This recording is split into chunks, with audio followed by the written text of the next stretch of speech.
In case you haven't noticed, Paul gets a little punchy in 1 Corinthians.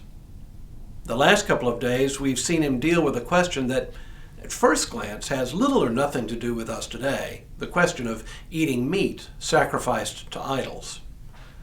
Since no one we know practices ritual animal sacrifice, let alone sells the meat in a market, this just isn't a live issue for us. But as I hope you're beginning to see, Paul's underlying principle really does apply to us today.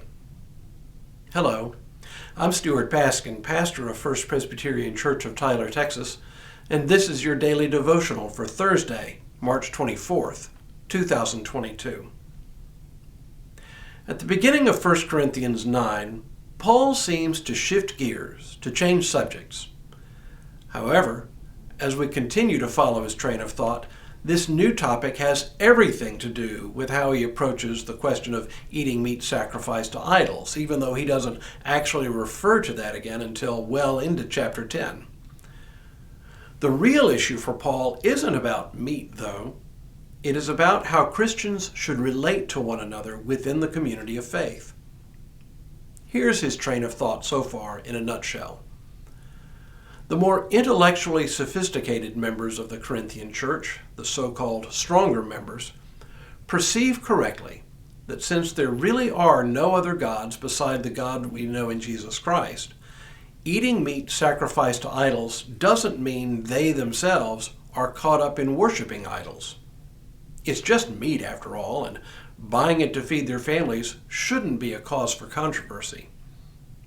True enough, says Paul, but this is a clear display of spiritual arrogance on their part and of condescension toward the weaker members of the church.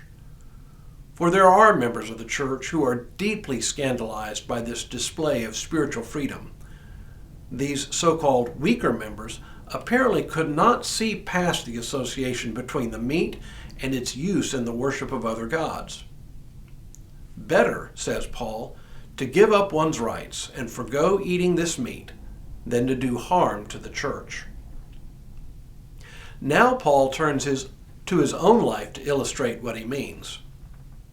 As an itinerant preacher, Paul had to make some decisions about how to support himself in his work as an apostle. There were some commonly accepted methods people like Paul could turn to for guidance. According to scholar Ronald Hock, evangelists like Paul were similar to Greek philosophers of the time, who made a living not through a trade, but by teaching. Some philosophers received payment from their students. Others from a wealthy patron, often in exchange for tutoring the patron's household. Some went to the streets to beg, and a few took on relatively menial work to support themselves so they didn't have to rely on financial support from anyone else. This last model was what Paul did. As we know from Acts 18, Paul made his living making tents. The problem was, this was not seen as an occupation fit for an intellectual, for a teacher, a leader of Paul's stature. It would have offended the sensibilities of his audience, especially those in the Corinthian church who fancied themselves to be intellectually superior and spiritually mature. They would have preferred a more dignified apostle, one who earned his keep the way most philosophers did, either by receiving payment from the church as a whole or from a wealthy patron in the church. To counter this apparent criticism, Paul makes a rather interesting argument. First, he asserts at the beginning of 1 Corinthians 9 that he indeed has every right to receive payment from the Corinthians for his work among them. He supports this claim by appealing to common practice, as well as by referring to the Old Testament. He asks these rhetorical questions. Who plants a vineyard and does not eat any of its fruit? Or who tends a flock and does not get any of its milk?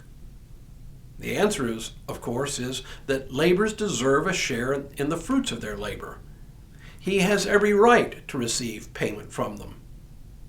But wait, doesn't this simply affirm what they think he ought to be doing in the first place? Well, having asserted his right to be paid, Paul explains, Nevertheless, we have not made use of this right, but we endure anything rather than put an obstacle in the way of the gospel of Christ. Do you not know that those who are employed in the temple service get their food from the temple, and those who serve at the altar share in what's sacrificed at the altar? In the same way, the Lord commanded those who proclaim the gospel should get their living by the gospel. But I have made no use of any of these rights, nor am I writing this so that they may be applied to my case. Indeed, I would rather die than that. What he's saying is that even though he has the right to be paid by the Corinthians, he has voluntarily given up this right and has chosen instead to make his own way for the sake of the gospel. It's a powerful case he makes, partly to refute his critics within the church, but also, as we will see pretty quickly, to make the case for why the stronger among the Corinthians should be willing to refrain from eating meat sacrificed to idols for the sake of the weaker in their midst.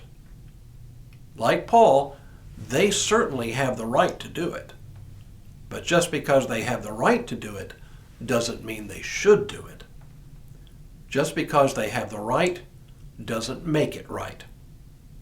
It's a powerful principle for the life of the Christian community. And when we return tomorrow, Paul continues this line of reasoning with an athletic analogy. But for now, may God continue to bless you and keep you in all that you do this day and in all the days ahead.